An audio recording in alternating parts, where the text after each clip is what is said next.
Le contrôle technique moto va devenir obligatoire en 2024, ok, on le sait. Qu'on soit d'accord ou pas avec son caractère obligatoire, ça reste comme pour les voitures, c'est quand même un moyen de connaître l'état technique d'une moto. Cette vidéo, elle n'a absolument pas pour but de faire une polémique à propos de ce caractère obligatoire du contrôle technique et tout ça. Pour ça, il y a déjà plein de choses qui existent. Moi, ce que je voulais faire, c'était vous présenter les contrôles qui y sont faits. Pourquoi? Pour trois raisons. Déjà, si vous avez une moto à passer au contrôle technique et que vous comptez l'emmener, ça vous permettra de faire votre contrôle vous-même et de ne pas vous retrouver avec une liste de défaillances à corriger. Mais aussi et surtout, si vous souhaitez vendre votre moto ou acheter une moto, c'est aussi un moyen de faire un bon état, un bon check technique de votre moto ou un check technique de la moto que vous souhaitez acheter. Et donc ça reste quand même une liste assez complète pour avoir l'état technique d'une moto. La liste des contrôles effectués, elle est dans l'arrêté du 23 octobre 2023 relatif au CT des véhicules à moteur à 2 ou 3 roues et quadricycle à moteur. Ah, c'est un nom un peu pompeux. Je ne vais volontairement garder que ce qui concerne les motos, c'est-à-dire que les tricycles et les quadricycles à moteur, tout ça, je n'en parlerai pas. Moi, je parle que de motos sur cette chaîne. Il y a trois types de défaillances qui sont listées dans ce contrôle technique. Les défaillances mineures, donc qui n'ont pas d'incidence sur la sécurité de la moto. Les défaillances majeures, qui sont susceptibles de compromettre la sécurité de la moto. Donc c'est ce qui vous donne une contre-visite que vous devez corriger sous 2 mois. Et les défaillances critiques qui constituent un danger direct et immédiat. Et tout ça, c'est un arrêt du véhicule le jour même. Dans cette vidéo, je vais donc vous lister tous les points qui concernent le contrôle technique moto, en précisant le type de défaillance qui est associé. Comme ça, que ce soit donc pour vous, pour vendre ou acheter une bécane ou contrôler la vôtre, vous pouvez réutiliser cette vidéo, tous les points qui sont dedans, qui sont vraiment toute la liste du contrôle technique, et faire le check de la moto pour ne rien oublier, pour tout contrôler et pour juger de la gravité d'un défaut s'il y en a. En fin de vidéo, je listerai tous les défauts critiques, et il y en a de mémoire 8, dont 7 associés à la moto. Et je vous les listerai précisément avec leur libellé exact et un petit commentaire pour bien les cibler précisément. Et sachez que dans tous les cas, si votre moto présente un défaut qui est considéré comme critique, en général, c'est le genre de défaut, c'est même pas la peine de vous présenter un contrôle technique avec ça. C'est même pas la peine d'acheter une moto qui présente ce type de défaut, ou c'est pas la peine de vouloir vendre une moto qui présente ce type de défaut. La première partie concerne tout ce qui est l'identification d'une moto, plaque d'immatriculation non conforme, que ce soit la taille cassée, etc., défaut majeur. L'identification de la moto, si la plaque d'identification est absente, abîmée, manquante, défaut majeur. Si la liste des numéros, alors c'est marrant, mais si la liste des numéros est légèrement différente de celle de la carte grise, alors c'est con, parce que un numéro qui est légèrement différent, c'est totalement un autre. En tout cas, c'est marqué comme ça, c'est un défaut mineur. Et ensuite, la présentation générale de la moto, si ça ne permet pas de faire le contrôle technique, c'est un défaut majeur. Et si elle comporte des modifs qui nécessitent une mise en conformité de la moto, c'est aussi un défaut majeur. Un maître-cylindre défectueux, mais freinage opérant, c'est un défaut majeur. Un maître-cylindre, que ce soit avant ou arrière évidemment, défectueux mais avec un freinage inopérant, c'est un défaut critique, c'est-à-dire une moto qui ne freine pas, c'est logique. Témoin de liquide allumé ou défectueux, défaut mineur. Le niveau du liquide de frein dans votre bocal de maître-cylindre, que ce soit toujours avant ou arrière bien sûr, s'il est sous le mini, c'est un défaut majeur. Et si le liquide de frein est contaminé, c'est-à-dire que si vous avez une purée noire à la place du liquide de frein, c'est un défaut majeur aussi. Concernant les durites et les flexibles, vous pouvez avoir, comme sur la BMW GS, des morceaux de conduite rigides aussi, donc c'est aussi concerné par ça. Si la conduite est mal placée, c'est un défaut mineur. S'il y a un flexible trop court ou torsadé, c'est un défaut mineur. S'il y a un flexible endommagé, poreux, gonflé, mal placé ou flottant, c'est un défaut majeur. S'il y a un risque imminent de rupture ou de perte d'étanchéité, c'est un défaut critique. Évidemment, ça veut dire qu'il faut contrôler tout votre système de freinage. C'est un des points les plus contrôlés, évidemment, et c'est logique. Concernant les plaquettes et les garnitures, si c'est une usure importante, c'est un défaut mineur. Si c'est une usure excessive, c'est-à-dire que le niveau mini est atteint, le témoin d'usure des plaquettes est atteint, c'est un défaut majeur. Et si c'est une usure plus qu'excessive, c'est-à-dire que s'il n'y a plus rien sur les plaquettes, c'est un défaut critique, c'est normal. Concernant les tambours et les disques, alors souvent c'est difficile de contrôler un tambour ou une garniture de tambour, mais il y a quand même des témoins d'usure dessus, donc ça est forcément concerné aussi. Si le disque ou le tambour est légèrement usé, c'est un défaut mineur. Si le disque ou le tambour est usé, c'est un défaut majeur. Et évidemment, si c'est excessivement usé, ce sera un défaut critique. Vous pouvez être concerné aussi par un câble de frein. Donc si le câble est endommagé, c'est un défaut majeur. Enfin, concernant les étriers de frein, vous pouvez avoir un défaut mineur d'étanchéité, un tout petit suintement, ce sera un défaut mineur. Un étrier endommagé, mal monté ou avec un souci de ce genre, c'est un défaut majeur. Mais ce même défaut avec un danger imminent, c'est un défaut critique. En gros, tout ce qui est freinage, mètre-cylindre, conduite, plaquette, étrier, tout ça, ça doit être nickel. De toute façon, c'est de la logique. La direction, il y a le pivot de fourche, c'est-à-dire vos roulements de colonne. Si c'est légèrement endommagé ou s'il y a un léger point dur, c'est un défaut mineur. Si c'est vraiment excessif, c'est un défaut majeur.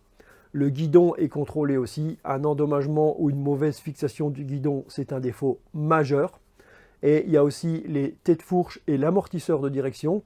Il y a soit un endommagement mineur. Si c'est la direction qui est directement affectée, ce sera un défaut majeur.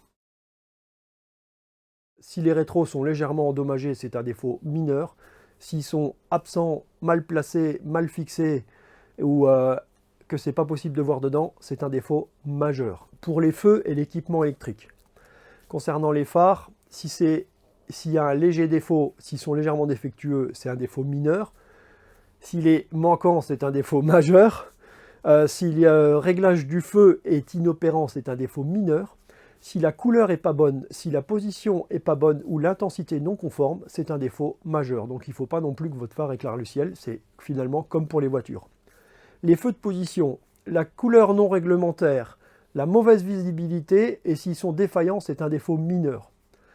Pour les feux stop, s'ils sont défaillants, c'est un défaut majeur directement.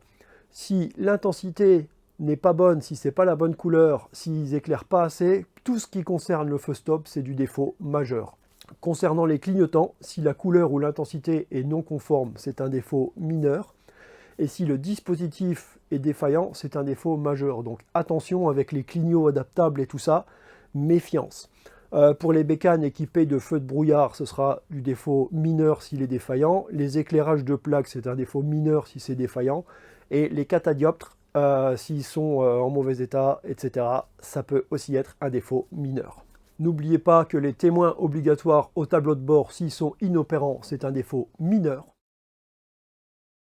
Le câblage électrique de la moto, que ce soit le basse tension ou le haute tension, c'est-à-dire tout soit ce qui sort de l'alternateur, ce qui sort plus de jus, ou alors le circuit 12 volts classique, s'il est détérioré ou mal fixé, défaut mineur, c'est-à-dire que si on regarde un petit peu votre bécane, tout le câblage qu'on voit et tout, ce doit être en bon état, ce qui est normal. La batterie, défaut d'étanchéité ou mauvaise fixation, c'est un défaut mineur. Mais le coffre à batterie, donc ça peut concerner plus les voitures, mais les bécanes aussi. Si votre batterie est dans un coffre à batterie, qu'il est fortement détérioré ou mal fixé, c'est un défaut majeur. Concernant le câblage électrique aussi, s'il y a un risque qui soit en contact avec des parties de la moto, c'est un défaut majeur. Enfin, il y a un contrôle de la masse. Donc si l'essai est non réalisable, c'est un défaut mineur. Et si c'est non conforme, c'est un défaut majeur. Je ne sais pas comment ils vont contrôler la masse sur la moto, à part se mettre sur la batterie et puis aller en différents points du cadre, quoi. Et enfin, l'antidémarrage, s'il ne fonctionne pas, c'est un défaut mineur.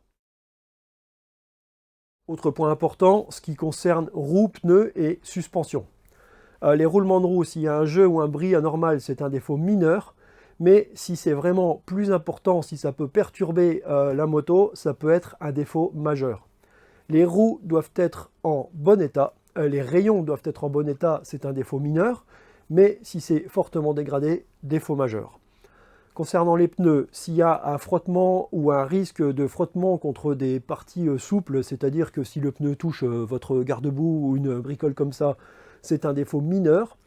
Si les pneus sont non conformes, si la taille n'est pas conforme, si l'indice de charge ou l'indice de vitesse est non conforme, c'est un défaut majeur. Alors je ne sais pas comment on va contrôler sur une bécane si vous avez mis un 190 à la place d'un 180, s'ils auront la liste ou ce qui doit être marqué dessus, à part s'il y a l'autocollant sur la bécane avec la taille des pneus d'origine.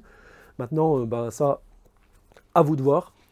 Ensuite, si la pression est non conforme, c'est un défaut mineur. Je ne sais pas s'ils vont contrôler la pression des pneus. Si le pneu est usé, endommagé ou entaillé, c'est un défaut majeur. Et si les pneus est gravement abîmé, c'est un défaut critique, évidemment. Concernant les suspensions, si la suspension est endommagée, mal fixée, s'il y a une fuite de liquide ou un dysfonctionnement, ce sera un défaut majeur. Donc attention à vos joints speed-fourche, à vos tiges d'amortisseur, à tout ce qui est fuite sur les amortisseurs. C'est aussi important à contrôler. Le châssis et les accessoires, c'est un petit peu plus délicat à interpréter parce que évidemment, ça concerne peut-être plus les voiturettes et toutes ces choses-là, mais les motos sont concernées aussi pour tout ce qui est châssis. Donc l'arrêté, il dit pour l'état général du châssis, déformation mineure ou corrosion, c'est une défaillance mineure, mais si la corrosion est excessive, c'est un défaut majeur. C'est un peu à l'image des voitures évidemment, quoi, hein. Tout ce qui est modif ne permettant pas le contrôle du châssis, ce sera un défaut mineur. Et toutes les modifs qui peuvent présenter un risque pour la bécane, c'est un défaut majeur. Il y a un truc important, ça concerne le circuit d'essence et le réservoir. Si les conduites d'essence sont légèrement endommagées, c'est un défaut mineur. Mais si les conduites d'essence sont fortement endommagées, c'est un défaut majeur. Et s'il y a un risque d'incendie lié à une fuite de carburant, là, c'est un défaut critique, c'est évident aussi. Enfin, une mauvaise fixation du réservoir ou de ses durites, c'est un défaut majeur. Et le bouchon de réservoir en mauvais état, ou même s'il fuit, c'est aussi un défaut majeur. Donc tout ce qui est circuit d'essence, évidemment, pas de fuite en bon état, pas de frottement anormaux, pas d'usure excessive, etc. Une modification de transmission, c'est un défaut mineur. Alors je ne vois pas comment on peut évaluer si on a mis une couronne de 48 à la place de 50, ça m'étonnerait que ce soit visible, mais je pense une modification plus importante. Maintenant, une usure de la chaîne ou du pignon ou de la couronne, c'est un défaut mineur, mais un endommagement, une usure vraiment excessive ou une tension anormale de la chaîne, c'est un défaut majeur. On a déjà vu des bécanes avec des chaînes tendues à mort ou alors détendues comme c'est pas possible, c'est un peu logique. Les supports moteurs, anomalie de fixation moteur, défaut mineur. Les fixations gravement endommagées, défaut majeur évidemment.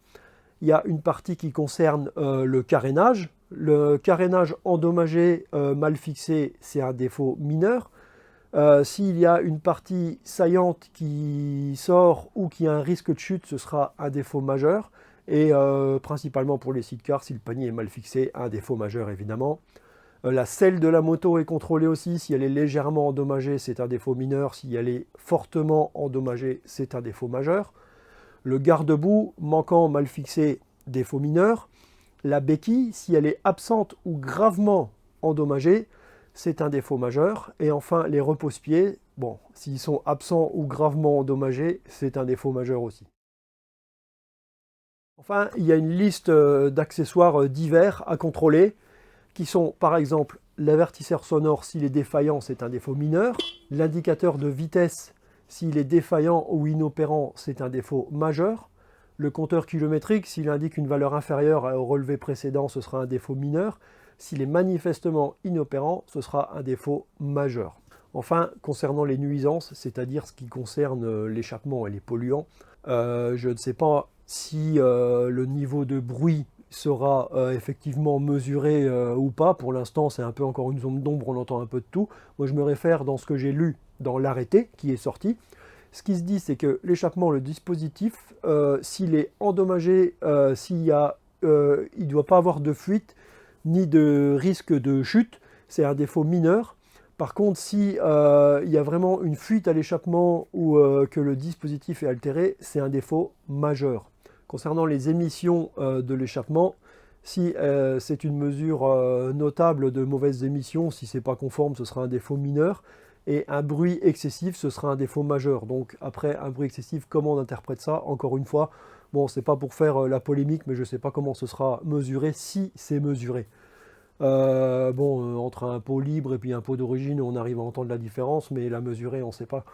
Concernant les polluants, si on dépasse la limite, c'est un défaut majeur. Et si le contrôle est impossible, c'est aussi un défaut majeur. Alors je pense que ce sera comme sur les voitures, même sur une moto qui est Euro 3, Euro je sais pas quoi, ce sera la norme qui est marquée en fonction de la norme à laquelle correspond la moto.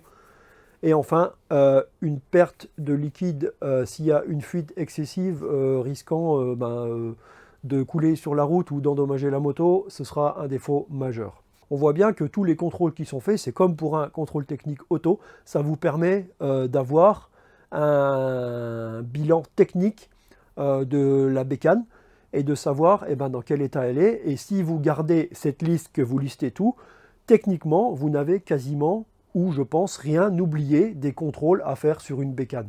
Donc, sans rentrer dans le domaine obligatoire de ce contrôle technique moto, si vous voulez le faire pour vous, pour une bécane que vous achetez avant de vous y présenter ou pour n'importe quelle raison que ce soit, c'est quand même une liste qui est intéressante à prendre, à reprendre et à suivre, tout simplement. Je reviens sur les défaillances critiques, c'est quand même des défaillances très importantes. Il y en a 8 en tout qui sont listées et il y en a 7 qui concernent les motos. Pourquoi? Parce qu'il y en a une qui concerne la direction et c'est ce qui concerne les voiturettes et les trucs à moteur et tout ça, là, tout ce qui est voiturette, ça ne concerne pas les bécanes.